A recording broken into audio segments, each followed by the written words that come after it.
बिस्मिल्लाहिर्रहमानिर्रहीम, अस्सलामुअलैकुम, welcome to सुबह सवेरे पाकिस्तान। मैं हूं हमजा तारड़ और मैं हूं इशाल सुलेमान। और इस उम्मीद के साथ प्रोग्राम शुरू करते हैं कि आप हमेशा की तरह अच्छे होंगे, खुशबाश होंगे। और आज का मौसम भी क्योंकि बहुत ही सुहाना हो गया, बहुत अच्छा मौसम है, तो यकीनन चेहरे खिल उठे होंगे। बिल्कुल ऐसे ही। हमजा तो इंतजार भी कर रहा था पिछले पूरे हफ्ते, हमजा ने इस इंतजार में गुजार दिया हर एक दिन कि आज बारिश होगी, आज बारिश होगी। और बारिश का हफ्ता शुरू हो चुका है और आगाज ही इतना अच्छा है तो अंजाम क्या होगा। बिल्कुल ऐसे ही, हफ्ते का जो आगाज है वो बहुत अच्छा हुआ है, लेकिन हमने इस बारिश में बिल्कुल नहीं भूलना, एंजॉय ज़रूर करना है।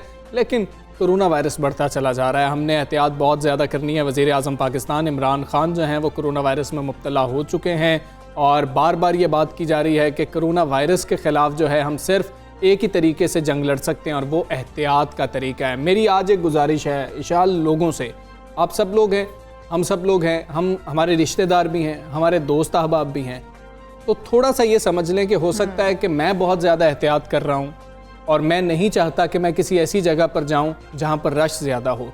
मुझे फोर्स मत कीजिए कि अगर आपकी कोई शादी है तो मैं उस शादी के अंदर लाजमी तौर पर शिरकत करूँ। लोगों को ये ऑप्शन दीजिए कि वो करना चाहते हैं तो उसमें शिरकत करें, अगर नहीं शिरकत करना चाहते उनको फोर्स मत करें, उनसे नाराज मत हो। लोग ये शिकायत कर रहे हैं कि हम नहीं जाना चाहते और हमें बार बार फोन करके कहा जा रहा है। बिल्कुल ऐसा ही है।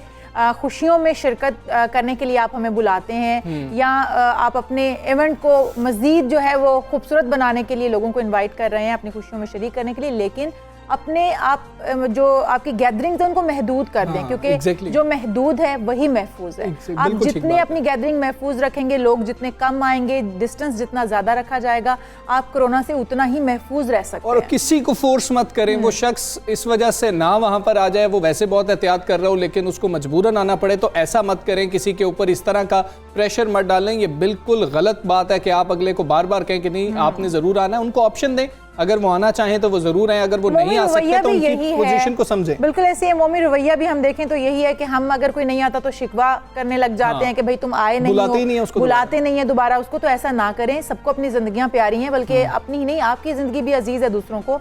तो वो शायद इस वजह से एहतियात कर रहे हो कि आपकी जिंदगी भी महफूज रहे और उनकी अपनी जिंदगी भी महफूज रहे। मुल्क भर में इस वक्त जो है कोरोना की जो तीसरी लहर है, जिसको हम यूके वेरिएंट भी कह रहे हैं, वो इतनी शदीद है कि अमवात की शरह भी ज्यादा है। बिल्कुल, ये अब कन्फ्यूजन बढ़ती जा रही है और वैक्सीन को लेकर भी एक कन्फ्यूजन बढ़ी जब ये खबर सामने आई कि वज़ीर आज़म इमरान खान ने वैक्सीन लगवाई थी, एक डोज लगवा चुके थे, जिसके बाद भी उनको कोरोना वायरस हो गया। तो इस कंफ्यूजन को दूर करना बहुत ज्यादा इशाल जरूरी है कि वो उससे पहले इन्फेक्ट हो चुके थे। जी, उन्हें कोरोना पहले ही हो चुका था, क्योंकि इसके सिम्टम्स आने में टाइम लगता है, 2 से 3 दिन में अलामात जाहिर होना शुरू होती हैं। और जब उन्होंने वैक्सीन लगवाई उससे पहले ही वज़ीर आज़म इमरान खान कोरोना वायरस से इन्फेक्ट हो चुके थे। उसके बाद उन्होंने वैक्सीन लगवाई। और दूसरी बात यह कि वैक्सीन की 2 डोजेज होती हैं, उन्होंने 1 डोज लगवाई थी और तब उन्हें पता चला कि वो कोरोना से ऑलरेडी इन्फेक्ट हो चुके हैं। तो ये तासुर जो है ये गलत है कि वैक्सीन लगवाने के बाद भी आप सेफ हैं या नहीं, वैक्सीन लगवाने के बाद कहीं कोरोना तो नहीं है, तो ये बातें गलत हैं। हाँ बिल्कुल, अपने दिमाग से जो सवालात हैं इनको दूर करें। हम भी आज कोशिश करेंगे कि आपके जो सवालात हैं उनको किसी तरीके से एड्रेस किया जाए और उनके जवाबात आपको मिल सकें। मुल्क भर में कोरोना वायरस की जो तीसरी लहर है उसका जोर बढ़ता जा रहा है, केसेस की तादाद में होशरुबा इजाफा हो रहा है और उसके बावजूद अवाम कोरोना SOPs की धज्जियां बिखेरने एहतियात नहीं कर रही। ऐसा ही है, मुल्क में कोरोना वायरस के बढ़ते केसेस के बायस NCOC का आज इजलास हो रहा है, जिसमें अहम फैसले किए जाएंगे कि क्या होना चाहिए और क्या नहीं होना चाहिए। इजराय के मुताबिक यह भी बताया जा रहा है कि इजलास में कोरोना के फैलाव को रोकने के लिए स्मार्ट लॉकडाउन में इजाफे समेत मुख्तलिफ किस्म के जो है इम्तिहानात का जो खोलने का था, स्कूल खोलने का और बंद करने की तजवीज़, इस पर भी गौर किया जाएगा। हाँ, ये हो सकता है कि इस चीज़ स्कूल्स को मजीद कुछ दिनों के लिए बंद कर दिया जाए और ऑनलाइन जो क्लासेस का सिलसिला शायद उसको जारी रखा जाए। हुकूमत ने कोरोना वायरस से शदीद मुतासरा ममालिक से ताल्लुक़ रखने वाले शहरियों पर मुल्क के लिए सफ़र पर पाबंदी भी आयद कर दी है। देर आयद दुरुस्त आयत, बहुत ज़्यादा ज़रूरत थी। इनमें ब्राज़ील शामिल है, कोलंबिया है, पेरू है, घाना है, तंजानिया है, जनूबी अफ्रीका है और 12 इसी तरह से ममालिक शामिल हैं। और वज़ीर आज़म साहब का जिस तरीके से हम आपको बता रहे हैं कि उनकी सेहतयाबी के लिए हम सब दुआगो हैं और उन्होंने भी अपनी तस्वीर शेयर की है और कहा है कि जो मेरे लिए नेक ख्वाहिशात का इजहार कर रहे हैं उनका मैं शुक्रिया अदा करता हूँ। इसी हवाले से बात करेंगे साबिक मुअम्मिन खुसूसी से डॉक्टर ज़फ़र मिर्ज़ा साहब हमारे साथ मौजूद हैं। डॉक्टर साहब अस्सलाम वालेकुम, गुड मॉर्निंग। डॉक्टर साहब, जब पहली लहर आई हमने आपको देखा, आप खासे मुतहर्रिक थे और इन तमाम तर जो सूरत हाल थी उसको देख रहे थे। उस लहर में और इस लहर में आपके ख्याल में क्या फ़र्क है? क्या हमें अब ज़्यादा एहतियात की ज़रूरत है? केसेस जो हैं वो ज़्यादा सख्त आ रहे हैं, यूके वेरिएंट ज़्यादा सख्त है? जी शुक्रिया बहुत बहुत। बुनियादी तौर पे जो फ़र्क है वो वेरिएंट का ही है, और क्योंकि ये वेरिएंट जो है ये फैलता बहुत ज़्यादा तेज़ी से है, तकरीबन 60 से 70% इसके फैलाव की जो रफ्तार है वो तेज़ है। जो हमारा जी ठीक है, डॉक्टर साहब से दोबारा रब्ता करने की कोशिश करेंगे। और डॉक्टर साहब भी यही कह रहे हैं कि जो यूके वेरिएंट वो तेज़ी से फैल रहा है और उस हवाले से जो है ये ज़्यादा और चीज़ के लोग इस चीज़ को भी सुनते हैं। डॉक्टर साहब, आप हमारे साथ ही मौजूद हैं, इस हवाले से भी आपसे जानना चाहूँगी कि यूके वेरिएंट, लोगों के सवाल जहनों में है कि यूके वेरिएंट एक्चुअली है क्या, इस हवाले से भी थोड़ा उन्हें गाइड कीजिएगा, लोग इस चीज़ को समझ ही नहीं पा रहे हैं। जी दरअसल होता तमाम जो माइक्रो ऑर्गेनिज्म हैं, वायरसेस हैं या बैक्टीरिया हैं, ये इनके वक्त के साथ इनके सब में तब्दीलियाँ आती रहती हैं, और ये बिल्कुल एक प्रोसेस है। ये जो कोरोना वायरस है इसके भी तकरीबन 60 के करीब वेरिएंट्स जो हैं अभी तक उनकी शिनाख्त की जा चुकी है। जो जिसे हम सो कॉल्ड ब्रिटिश वेरिएंट कहते हैं, ये इसका डेफिनेटली हिंदुस्तान में क्योंकि ये ज़्यादा फैला तो इसलिए हम इसको ब्रिटिश वेरिएंट कह देते हैं। ये बहुत मुमकिन है कि ये वेरिएशन हमारे यहाँ लोकली भी हुई हो, तो ये ज़रूरी नहीं है, ये मतलब 100% नहीं है कि बाहर से ही ये वायरस आया हो, ये वेरिएशन लोकली भी हो सकती है। अच्छा। वो कि इसका इंट्रोडक्शन जो है वो यकीनन हुआ होगा। तो ये जेनेटिक चेंज आती है जिसकी वजह से उसकी जो असर उसमें फ़र्क पड़ जाता है, और बाज़ दफ़ा ये जो वेरिएशन है इसकी वजह से वो कम मौसर भी हो जाते हैं, और बाज़ वेरिएशन जो हैं वो पहले से ज़्यादा उनके अंदर शिद्दत होती है। बाद में ये शिद्दत होती है कि वो फैलाव ज़्यादा होता है, और बाद के अंदर ये शिद्दत होती है कि वो बीमारी ज़्यादा कॉज। बिल्कुल ठीक है। तो डॉक्टर साहब हमें ये बताएं कि आप लॉकडाउन होता हुआ देख रहे हैं, आपको नज़र आ रहा है कि हम लॉकडाउन की जानिब जा सकते हैं? पिछले साल भी कुछ ऐसी ही सूरत हाल थी जब हम लॉकडाउन में गए थे। बेशक लॉकडाउन किसी मसले का हल नहीं है, लेकिन आप होता देख रहे हैं। ये दरअसल बात ये है कि देखें, पहले क्योंकि ट्रांसमिशन कम भी थी और गवर्नमेंट ज़्यादा फाल भी थी, तो इस वजह से इसके ऊपर कंट्रोल ज़्यादा बेहतर किया जा सका। इस वक्त सूरत हाल ये है कि जो ट्रांसमिशन है, जो फैलाव है, वो तो बहुत तेज़ी से हो रहा है, लेकिन गवर्नमेंट की जो फालियत है या जो उसकी मतलब असरियत है या उसके अंदर जो एक्शन हमने पहली दफ़ा देखा था उसमें कुछ कमी महसूस हो रही है। इसका आप भी कर चुके हैं अपनी प्रेस कॉन्फ्रेंस में कि सूबों के अंदर, इंतज़ामिया के अंदर जो एक्टिविटी हमने या एक्शन पहले देखा था उसमें डेफिनेटली कमी है। तो इन दोनों चीज़ों का जो मजमूई असर है वो ये है कि बीमारी बहुत तेजी से फैल रही है और अस्पताल हमारे भरते जा रहे हैं। डॉक्टर साहब, एक जो कंफ्यूजन लोगों के जहनों में पाई जा रही है कि वैक्सीन जो है वो सेफ नहीं है, क्योंकि वज़ीर आज़म इमरान खान को कोरोना जो पॉजिटिव आया उसके बाद लोगों के जहनों में तरह तरह के सवाल उठने लगे हैं।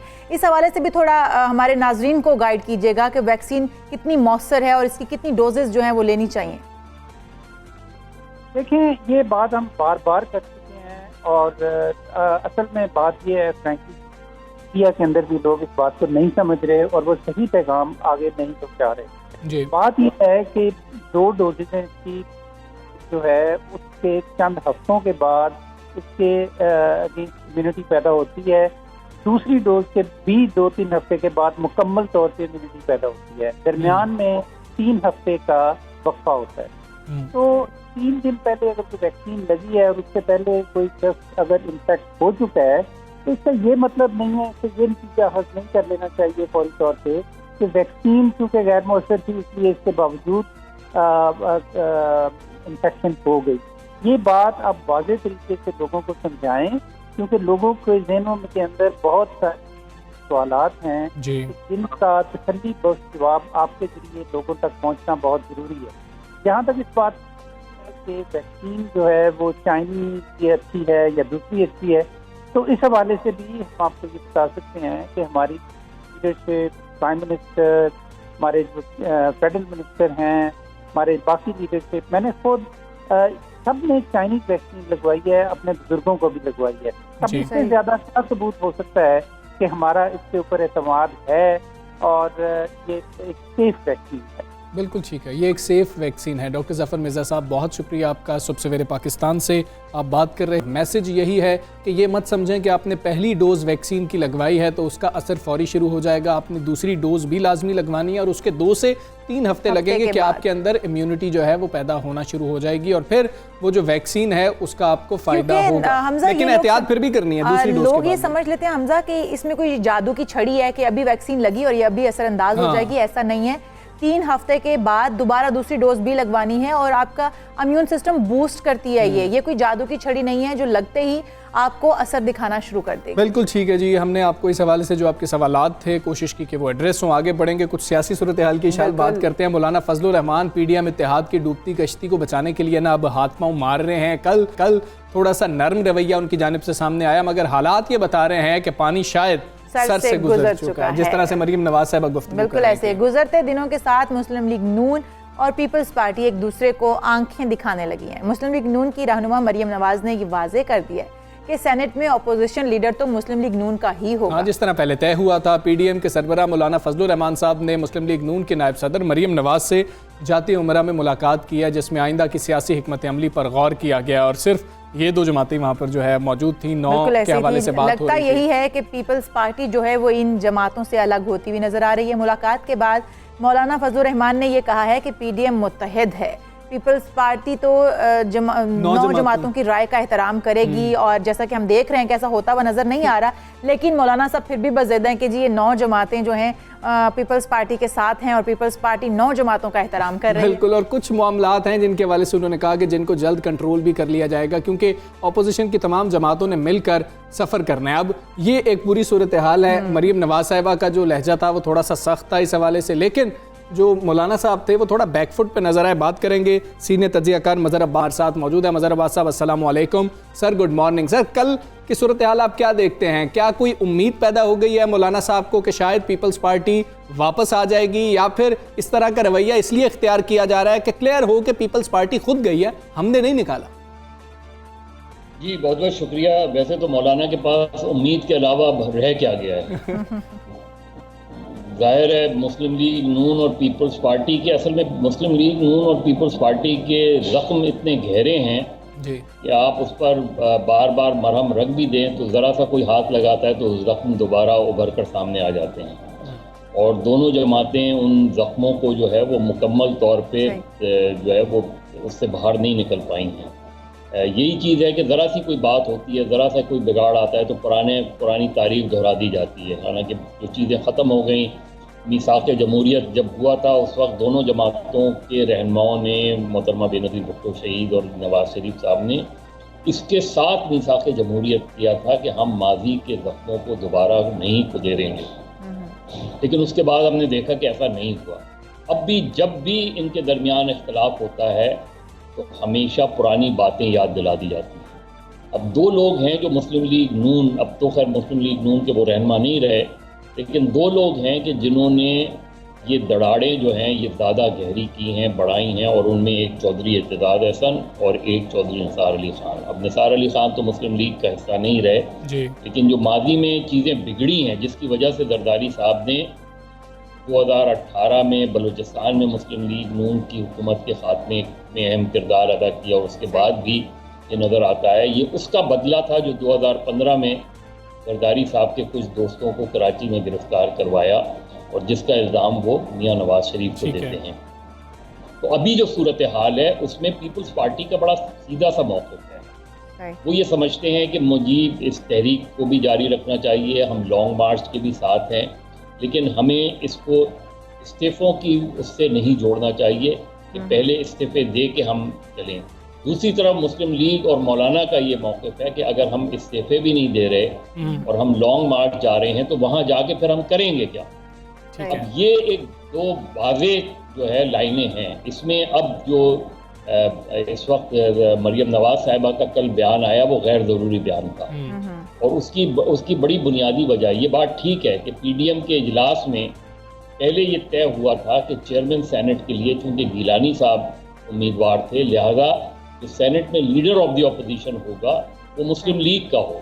अब ये PDM में तय हुआ था ये चीज़ में।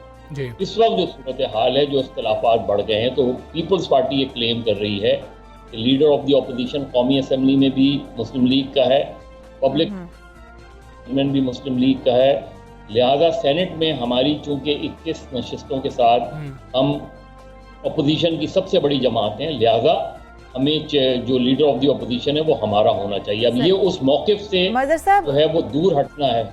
मदर साहब, जैसा कि आपने कहा कि मरियम नवाज का जो बयान था वो गैर ज़रूरी था, नहीं होना चाहिए था, लेकिन अब तो बयान उन्होंने दे दिया और बड़े सख्त, लहजा भी बड़ा सख्त था उनका। तो क्या आप आने वाले वक्तों में माइनस पीपल्स पार्टी PDM को देख रहे हैं, और अगर ऐसा होता है तो क्या पीपल्स पार्टी PDM इस्तीफ़ों और लॉन्ग मार्च वाली पॉलिसी पर जो कामयाबी से अमल पैरा हो सकेगी, ये लॉन्ग मार्च होगा? देखिए, बचपन में हम जो है स्कूल में पढ़ा करते थे, 5 चूहे घर से निकले करने चले शिकार। अगर आप लोगों को वो याद हो जी सर। तो अब मसला ये है कि ये 11 जमातें थीं, फिर 10 हुई, अब 9 रह जाएंगी। उसके बाद वो कहते हैं ना 9 2 11 वाली बातें। लॉन्ग मार्च भी हो जाएगा, मुस्लिम लीग, नून, बाकी जमातें लॉन्ग मार्च कर भी लेंगी, लेकिन मकासद नहीं हासिल कर पाएंगी। क्या वो इस्तीफे देंगी? मुझे नहीं लगता कि माइनस पीपल्स पार्टी, और ये एहसन इकबाल माजी में कह चुके हैं कि पीपल्स पार्टी अगर इस्तीफों को नहीं देती तो इस्तीफों की वो अफादियत नहीं रहेगी। तो एक कंफ्यूजन माफ कीजिएगा जी, एक कंफ्यूजन है PDM के अंदर। उनका कंफ्यूजन बुनियादी बयानी पे कंफ्यूज हैं, वो स्ट्रेटजी पर कंफ्यूज हैं, वो इस चीज़ पर कंफ्यूज हैं कि हटाएं गवर्नमेंट को तो कैसे हटाएं। उससे बेहतर पॉलिसी ये हो सकती है जो नज़र आई कि ज़िमनी इलेक्शन में आप गए तो लगा कि ग्राउंड पे अभी आप मौजूद हैं, क्योंकि आपने कई इंतखाबी कामयाबियाँ हासिल की। आप सेनेट के इलेक्शन में गए, अब उस पर 2 राय हैं कि जी जिस तरह गिलानी साहब जीते बिल्कुल उसी तरह जो है सजरानी साहब भी जीते, वो एक अलग चीज़ है। लेकिन विद इन द हाउस, चाहे वो पंजाब ले लें या मरकज़ ले लें, यही एक तरीका होता है। अब 2.5 साल बाद या 2.25 साल बाद आप ये नहीं कह सकते कि 2018 के इलेक्शन में धांधली हुई थी लिहाजा इमरान खान इस्तीफा दें। हाँ जी, एग्जैक्टली। मज़हर साहब, ये बताएं कि मरियम नवाज साहिबा के जो बयानात हैं, क्या वो सिर्फ हुकूमत के लिए आजकल बयानात दे रही हैं, या फिर वही बयानात अगर पीपल्स पार्टी की तरफ मोड़ दिए जाएं तो लगता है शायद उनके लिए भी हैं? जैसे जिसने नवाज शरीफ से बात करनी है पहले मुझसे बात करे, नवाज शरीफ के खिलाफ किसी ने बात की तो मैं उसकी ज़ुबान खींच लूँगी। इस तरह के जो बयानात हैं, ये आपको क्या लगता है सिर्फ हुकूमत के लिए?